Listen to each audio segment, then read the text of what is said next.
sued for every single dime that he stole. They earned treble damages. It's funny you should mention that. Because I know Rico. Let me tell you something. Let me tell you something that has not also been announced yet. Lord Monkton, do you know who he is? Yeah. Came to see us last week in Arizona. He flew in and reported in WND. Lord Rico spent the entire day with us and looked at all the evidence. He gave us a video at the end of the day. I may be even able to show it and find it if I can find the clip here quickly, in which he said that he has concluded that the birth certificate is a forgery. Lord Monkton is now going to organize throughout the United States a series. Here we go. Let's turn it on.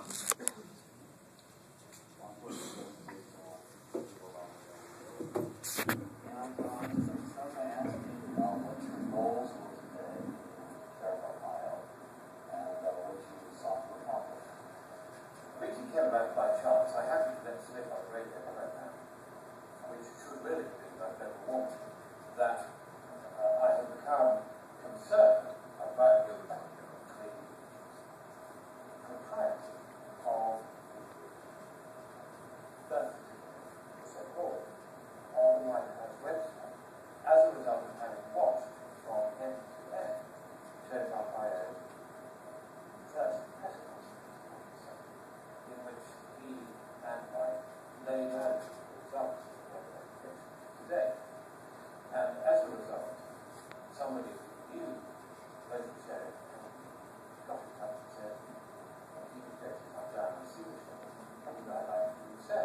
So I said, yes, I would be happy to see the show quite well. And I came here today to learn what was behind the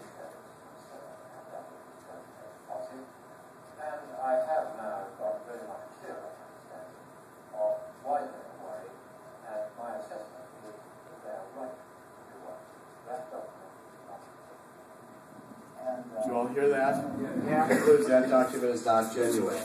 Now what he says in the rest of this is he's going to organize throughout the country in the next few months, in a dozen states, RICO cases, funded largely by wealthy people seeking to get treble damages, with the top lawyers in the country, highly paid legal talent, going after Obama to keep him off the ballots in various states.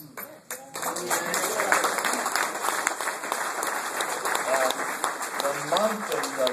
when Monkton does this, right now he's returned to England, he's reporting to the Queen and to the Foreign Office that he's concluded that the birth certificate is a forgery. This guy is a lord, he's peerage in Great Britain, which means that he's in the House of Lords, he's very highly respected, he's internationally known, he played a major role in debunking global warming.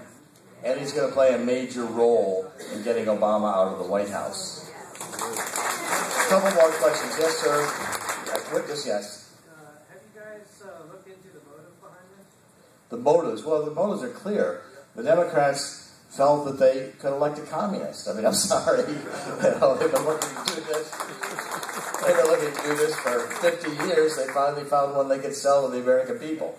Yes, sir. I'm curious what you know about his time in Pakistan in the 80s. Pakistan in the 80s. We've researched that extensively. I'll get both these two questions here, these two gentlemen, in a minute. Pakistan in the 80s. Barack Obama went to Pakistan after his college. We think he went probably on an Indonesian passport. Although since the passport records won't be released, we can't determine it.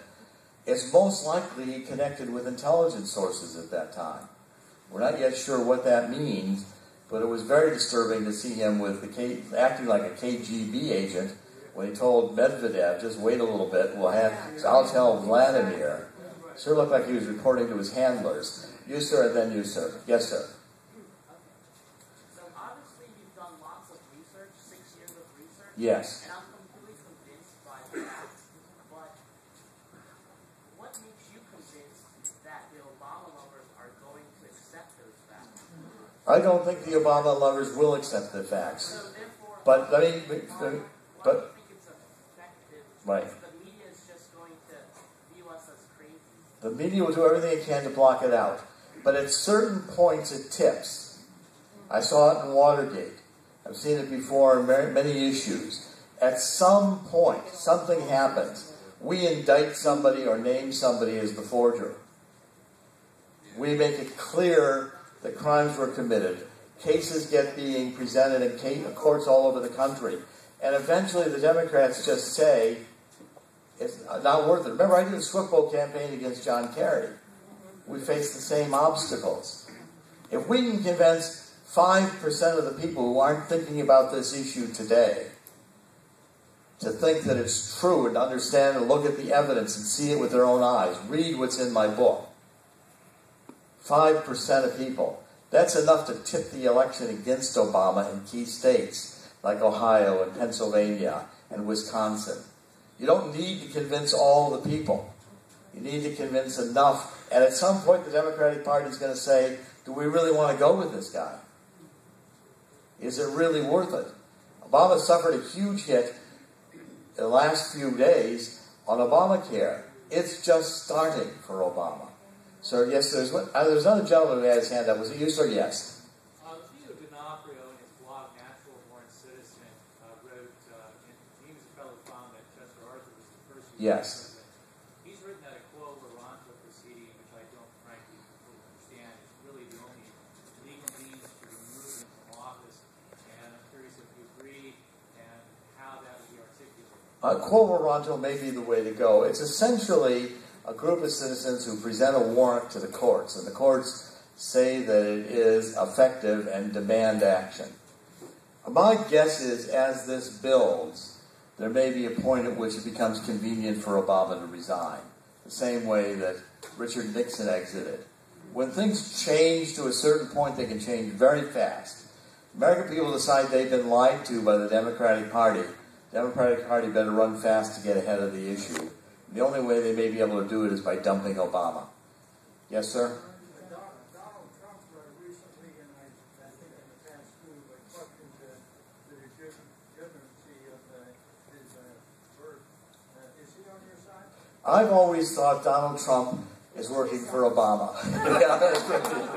Donald Trump, I don't trust at all. He was on the birth certificate issue before my book was out. Then they released the so-called birth certificate. Okay, we'll take one more question. And then immediately afterwards, Barack Obama releases this fake birth certificate, and Donald Trump says, good enough for me, and he gets his show renewed. I talked to Donald Trump. He said, that's a nice little $50 million gift from GE, which still owns 48% of NBC. I said, what do you mean $50 million? It was $150 million. Trump wants to build the casinos in Chicago. And so I don't trust Donald Trump. Donald Trump works for Donald Trump. Okay? I'll take this one last question. Yes, ma'am. Yes. Are you safe? Am I safe? No. Well, I've What I done... mean by that? I don't mean, am I safe from you? I mean, are you safe? Are you protected? Well, I take reasonable precautions, but I'm a journalist. It's what I do. I did it in the Swift Boat campaign. I trusted God for my security. Take up one, please. There's really nothing else we can do. So thank you again. It's been a great honor to be with you, and God bless America.